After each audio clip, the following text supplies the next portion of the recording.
বছরের রিলেশন, ৩ বছরের সংসার। কারোর জন্য কারো জীবন থেমে থাকে না। জীবন তার নিজস্ব গতিতে চলতে থাকে। এই বহির্বিশ্বে আমরা সুখ দুঃখ নিয়ে জীবন অতিবাহিত করছি। তিনি যদি চান তার স্মৃতি আঁকড়ে ধরে বাকি জীবন কাটিয়ে দিবেন, তাহলে তার ব্রেন সেভাবেই কাজ করবে। অনেক মানুষ আছেন যারা প্রিয়জনের স্মৃতি আঁকড়ে ধরে সারাটা জীবন কাটিয়ে দেন। আবার কেউ আছেন সম্পর্কের সব স্মৃতি ভুলে নতুন করে সব শুরু করেন। তিনি চান পুরনো সব ভুলে নতুন নিয়ে বাঁচতে। তার মেন্টালিটি সেইভাবেই কাজ করে। যারা তাকে নিয়ে ট্রল করছে, আমরা কেউই জানি না এত উল্লাস নিয়ে কেন ঝাঁক ঝমক পাবে বিয়ে করলেন। আমাদের কারোর সমালোচনাও তাকে টাচ করবে না, কারণ তারা সেলিব্রিটি, তারা অনেক টাকা আছে। তারা চাইলে একটা দিতে পারেন, ডিভোর্স দিতে পারেন, তালাক দিতে পারেন, আবার অপর একটা নতুন করে বিয়ে করতে পারেন। এটা হালাল পাপ কাজ, কিন্তু এই ডিভোর্স আমাদের সমাজের প্রধান চিত্র। একসাথে থাকতে হলে একে অপরকে বোঝার ক্ষমতা থাকতে হবে। সব ক্ষেত্রে ভুল ধরা, খুঁত ধরা এগুলো সংসারে ঝামেলা বাড়ায়। সবচেয়ে বড় সমস্যা হলো স্বাধীনতা।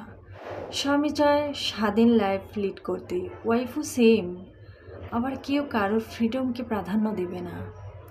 স্ত্রী ফ্রিডম লাইফ স্পেন্ড করলে স্বামী হতে হবে স্ত্রী ভক্ত, আবার স্ত্রী ফ্রিডম লাইফ স্পেন্ড করলে স্বামী হতে হবে স্ত্রী আসক্ত। স্বামী স্ত্রী একে অপরের কাছে স্বাধীন হতে হবে, সে নয়। স্বামী স্ত্রীর মধ্যে নাকি কথা বলতে বলতে ঝগড়া হয়ে যায়, তাহলে এত কথা বলার কি দরকার? যদি ঝগড়াই হয়ে যায়, এত কথা কোথায় পায়?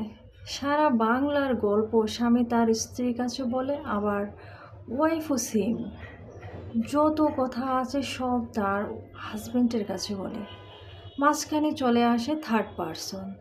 তারপর একে অপরের সাথে মনোমালিন্য, ঝগড়াঝাটি, সেটা গড়াতে গড়াতে ডিভোর্স, তালাক, ছাড়াছাড়ি পর্যন্ত চলে যায়। প্রয়োজনীয় কথা পরিহার করুন। বেশি কথা বললে শয়তান মাঝখানে নিজের জায়গা করে নেয়। স্বামী স্ত্রী ফ্রেন্ড হওয়া যায় নিশ্চিন্তে, তাহলে বেস্ট ফ্রেন্ডের কি দরকার? বন্ধুর কি দরকার? বিবাহিত জীবনে ফ্রেন্ডস নামক অপশনটাকে ঢেলে দিতে হয়। উভয়ের জন্যই ভালো।